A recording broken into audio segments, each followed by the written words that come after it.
నమస్తే అన్న. నమస్తే అమ్మ. అన్న మీ పేరు? బెల్లంకొండ వెంకట్.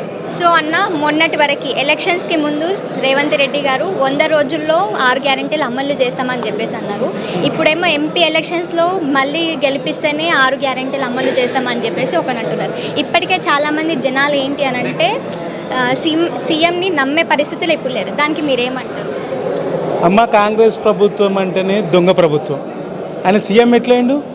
ఆయన ఇంతకుముందు ఏం పనులు చేసిండు తెలియదా? దొంగ నోట్ల కేసులు ప్రజలకు ఏదో ప్రజలు ఆదమర్శో ఏమో ఓటేసి తరకల్లో 64 సీట్లు రాగానే సీఎం అయిపోగానే పెద్ద మనిషి అయిపోయిండు. ఆయన నా కేసీఆర్ అనే మొగోడైపోయిండా? మాటలు ఆయన ఉందా స్థాయి, ఆయన అన్నీ ఆదమర్చి మాట్లాడుతుండు. 6 నెలల్లో గ్యారంటీలు ఇవ్వలేదనుకో, ప్రజలే రోడ్ల మీదకి వచ్చి ఏం చేయాలో చేస్తారు. అప్పుడు ప్రజల విశ్వరూపం చూస్తాడు, బీఆర్ఎస్ పార్టీ విశ్వరూపం కూడా చూస్తారు. పార్లమెంటు 17 స్థానాలు వస్తేనే, కేంద్రంలో మా ప్రభుత్వం ఉంటేనే మనకు ఇబ్బంది లేకుండా అన్నీ నేను అమలు చేయగలుగుతా అంటుండు. ఒకవేళ కాంగ్రెస్ ప్రభుత్వం సెంట్రల్లో రాదు, బీజేపీ వస్తుంది అంటే ఇక్కడ ఇచ్చిన హామీలు అమలు చేయడా? ఇంతటితో అయిపోయిందా?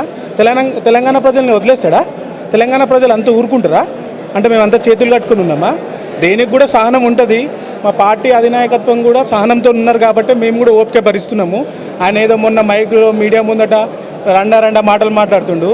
దానికి ప్రతిగా కౌంటర్ కూడా ఇవ్వగలుగుతాము, ఆ పనులు కూడా చేయగలుగుతాం.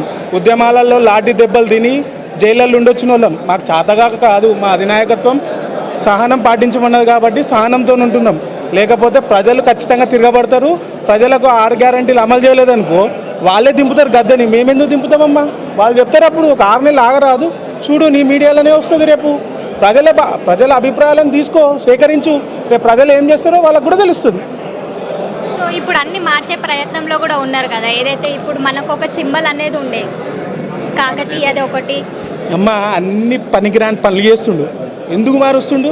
తెలంగాణ ప్రజలు ఏమన్నా మారుమన్నారా? టీజీ ఎందుకు చేయమన్నారు? టీజీ చేస్తున్నా అని చెప్పి ఏదో కారణం చెప్తుండు. టీఎస్ ఉంటే ఇబ్బంది ఏమైంది? తెలంగాణ లోగో ఉంటే ఏమవుతుంది?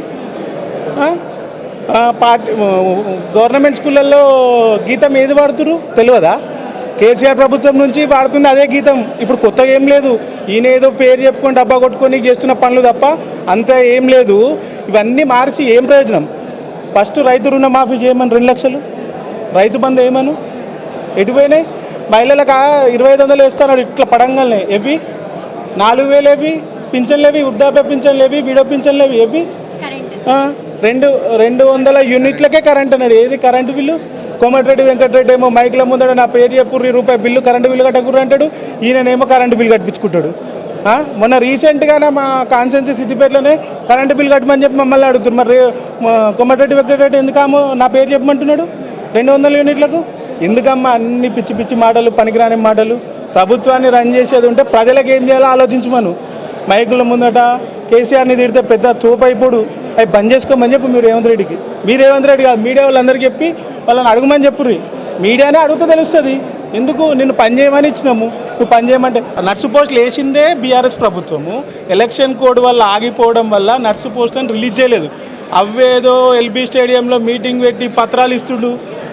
ఆ పోస్టులను ఫిలప్ చేసిందే బీఆర్ఎస్ గవర్నమెంట్ కదమ్మా. మరి ప్రజలు ఎందుకు అడుగుతలేరు ఇవన్నీ? ప్రజలకు కూడా తెలుసు కదా. చూస్తాం, 15,000 పోస్టులు వేస్తాడట కానిస్టేబుల్. ఎప్పుడు వేస్తాడో చూస్తాం మేము కూడా. దగ్గరలోనే ఉంది కదా. ప్రజలకు కూడా సమాధానం చెప్పాలి కదా. చెప్తాడు, చెప్పిస్తాం కూడా. ప్రజలు కూడా ఖచ్చితంగా ఈయనతో చెప్పిస్తారు. అన్నీ ఈయనతో పని చేపిస్తారు, చెప్పిస్తారు. చేయకపోతే మేమందరం బీఆర్ఎస్ మా అధినాయకత్వం ఏం నిర్ణయిస్తే దానికి మేము సిద్ధంగా కట్టుబడి మేము కూడా చేస్తాం.